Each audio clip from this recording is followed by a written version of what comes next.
खूप सारा प्रवास करून आम्ही निघालो होतो गावाकडे आणि प्रवास झाल्यानंतर दुसऱ्या दिवशी सकाळी कांदे लावण्यासाठी आमची सासूबाई ओळं उपटत होती म्हणून आम्हीही फेरफटका मारायला चक्करला शेतात गेलो।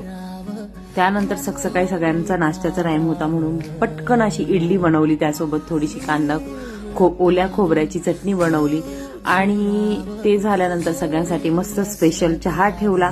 चहा वगैरे घेतल्यानंतर सगळे आपापल्या कामासाठी घराच्या बाहेर पडले।